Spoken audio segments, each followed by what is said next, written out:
सनातन धर्म की जय हो।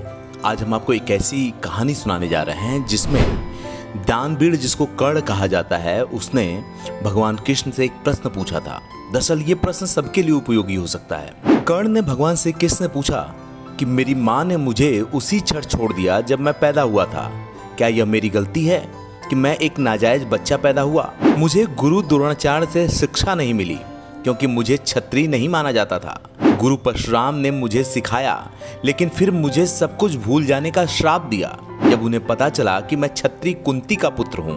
केवल संयोगवश एक गाय को मेरा बाण लगा और उसके स्वामी ने मुझे श्राप दिया, जबकि मेरा कोई दोष नहीं था। द्रौपदी के स्वयंवर में मेरी बदनामी हुई थी।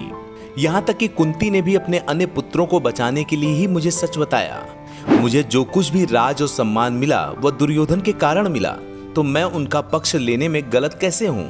भगवान श्री कृष्ण जवाब देते हैं, कर्ण, मैं एक जेल में पैदा हुआ था। मेरे जन्म से पहले ही मौत मेरा इंतजार कर रही थी। जिस रात मैं पैदा हुआ था, मैं अपने जन्म माता पिता से अलग हो गया। बचपन से तुम तलवारों, रथों, घोड़े, धनुष बाणों का शोर सुनते सुनते बड़े हुए हो। चलना सीखने से पहले ही मेरे जीवन पर गायों के झुंड, गोबर और मुझे मारने के कितने प्रयास किए गए। कोई सेना नहीं, कोई शिक्षा नहीं। मैं लोगों को यह कहते हुए सुन सकता था कि मैं उनकी सभी समस्याओं का कारण हूँ।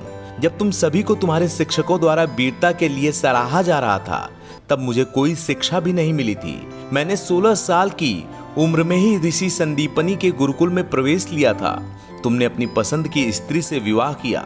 मुझे वह स्त्री नहीं मिली जिससे मैं प्रेम करता था। जरासंध से बचाने के लिए मुझे अपने लोगों को यमुना के किनारे दूर समुद्र के किनारे ले जाना पड़ा। मुझे भागने के लिए कायर कहा गया। यदि दुर्योधन युद्ध जीतता है तो तुम्हें बहुत श्रेय मिलेगा।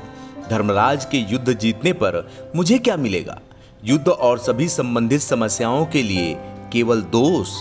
एक बात याद रखो कर्ण, जीवन में हर किसी के सामने चुनौतियां होती हैं। जीवन किसी पर भी उचित और आसान नहीं है, लेकिन सही क्या है तुम्हारे अंतर्मन को ये पता होता है। चाहे हमारे साथ कितना भी अन्याय हुआ हो, हम कितनी भी बार बदनाम हुए हों, कितनी भी बार हम असफल हुए हों, महत्वपूर्ण यह है कि हमने उस समय कैसी प्रतिक्रिया दी। जीवन का अन्याय हमें गलत रास्ते पर चलने की अनुमति नहीं देता। अगर हम फाइनल बात कहें तो वो यही है कि जीवन कुछ बिंदुओं पर कठिन हो सकता है, लेकिन भाग्य हमारे द्वारा पहने जाने वाले जूते से नहीं, बल्कि हमारे द्वारा उठाए गए कदमों से बनता है। तो याद रखें कि हमारी प्रतिक्रिया बहुत महत्वपूर्ण होती है और उसी से नतीजे निकलते हैं। मुझे लगता है कि इस कहानी से आपको भी जरूर सीखने को मिला होगा। तो ऐसी तमाम चीजों के लिए इस चैनल को सब्सक्राइब करें, और अगर आप इंफोटेनमेंट के लिए सनातन धर्म के वीडियो देखना चाहते हैं तो हमारे ऐप को डाउनलोड करें।